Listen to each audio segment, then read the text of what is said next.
안녕하세요. 잡코리아 김예슬입니다. 여러분, 취업 준비를 하시면서 신용에 대해 고민해 보신 적 있으신가요? 오늘 신용회복위원회 선임님을 모시고 한번 신용에 대해서 이야기를 나눠볼까 합니다. 안녕하세요. 안녕하세요. 신용회복위원회 사이버 상담부에서 근무하고 있는 주은비 선임심사역입니다. 반갑습니다. 네, 저도 반갑습니다. 선임님, 지금 신용잡는TV로 사연이 하나 도착했다고 해요. 아, 정말요? 네. 궁금해요, 예슬님. 네, 제가 한번 사연을 읽어드릴게요. 안녕하세요. 1년간 열심히 취업에 매진하고 있는 취준생입니다. 한 가지 고민이 있어서요. 요즘 여러 회사에 지원을 하고 있어요. 그런데 최근 생활비, 학원비 이런 게 부족하다 보니 신용카드 값이 200만 원 정도 연체됐어요. 휴대폰 요금도 30만 원 정도 밀려 있고요. 돈 갚으라고 연락이 계속 오는데 취업을 해야 돈을 갚죠. 그런데 이렇게 신용에 문제가 있으면 취업이 어렵다는 얘기를 들었어요. 취업 준비만 해도 힘든데 신용 문제까지 있으니 고민도 정말 많고 너무 막막해요. 네, 실제 상담을 하다 보면 이런 고민, 질문 굉장히 많이 듣게 돼요. 네. 사실 제 주변에도 이렇게 취업 준비를 하면서 비슷한 고민에 부딪힌 지인들이 좀 있거든요. 그리고 본인뿐만 아니라 또 가족이 이런 문제가 있는 경우에 본인의 취업에 있어서 뭐 불이익을 당할 수 있는지 이런 거에 대한 질문도 있더라고요. 네, 신용 점수가 단순히 낮다고 해서 취업이 제한이 있지는 않습니다. 그렇지만 현재 연체가 진행되고 있어 신용정보 조회 표상에 문제가 되고 있다면 이런 경우엔 취업에 제한이 있을 수 있습니다. 그러면 연체가 등록되는 기준이 뭔가요?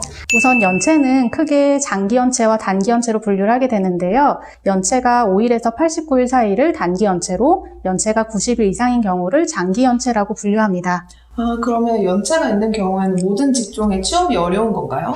취업은 가능할 수 있지만 근본적인 문제를 해결하지 못한다고 하면 급여 통장을 개설하기 힘들거나 월급을 압류당할 수가 있습니다.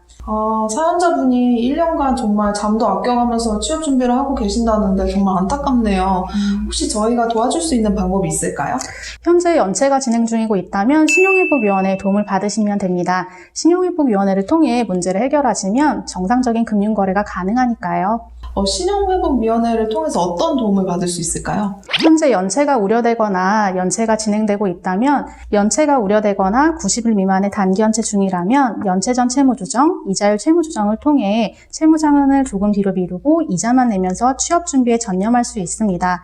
유예기간이 끝나면 이자율도 낮게 조정돼서 최장 10년간 무리 없이 갚아나갈 수 있게 도와드리고요. 연체가 90일이 넘었다면 원금만 최장 8년 동안 이자 없이 나눠낼 수 있는 개인 워크아웃으로 신청 가능합니다. 이렇게 신용회복위원회에는 연체 일수에 따라 지원받을 수 있는 제도가 촘촘히 준비되어 있습니다. 그럼 취업 준비를 하고 있는 미취업 청년층들에게 추가적으로 지원하고 있는 부분이 있나요? 우선 신청비 5만 원이 면제되고요. 채무상환을 최장 4년 동안 유예해드립니다. 그럼 취업할 때까지 채무상환에 대한 부담을 덜 할 수 있겠죠? 그리고 본인 이외에 뭐 가족이나 또는 부모님이 파산 신청을 했을 때 그때 자기에게 불이익이 가는지에 대한 질문도 많더라고요. 네, 그런 질문을 상당히 많이 받고 있는데요. 내 가족이 파산 신청을 했다고 해서 내 금융거래가 제한되거나 취업이 제한되는 건 아니니까 너무 크게 걱정하지 않으셔도 됩니다. 근데 선임님, 네.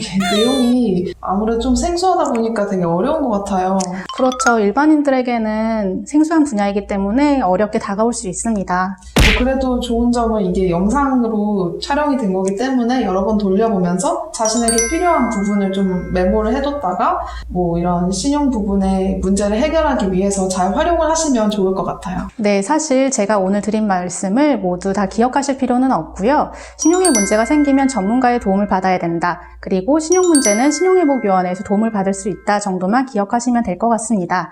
우리나라 1925만 명 중에 연체가 되고 있는 분들이 190만 명이라고 하는데요. 연체가 되었을 때 좌절하지 마시고 신용회복위원회를 꼭 찾아주세요.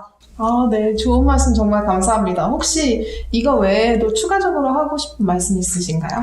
네, 바로 고금리 대출, 불법 사금융을 조심해달라고 요청드리고 싶은데요. 우리가 취업 준비를 하다 보면 생각보다 돈이 많이 필요하게 돼요. 그럴 때 당일 소액 대출, 무직자 대출 이런 광고를 보면 현혹되기가 쉽습니다. 쉽게 돈을 빌린 만큼 갚기는 상당히 어렵다는 사실, 그리고 고금리 대출을 받는 순간 신용점수는 급격히 떨어지게 됩니다. 그래서 더욱더 주의가 필요합니다. 만약 생활비라던가 취업준비 자금이 필요하면 정부 지원 자금인 서민금융진흥원이나 한국장학재단의 도움을 받는 것도 중요할 것 같습니다. 정말 유용한 정보 공유해 주셔서 정말 감사드립니다. 사연자님이 이렇게 열심히 취업 준비를 하시는 만큼 이런 영상을 통해서 앞으로 문제 해결하는 데도 크게 도움을 많이 받으셨으면 좋겠습니다. 신용회복위원회와 잡코리아가 취준생 여러분들을 응원합니다.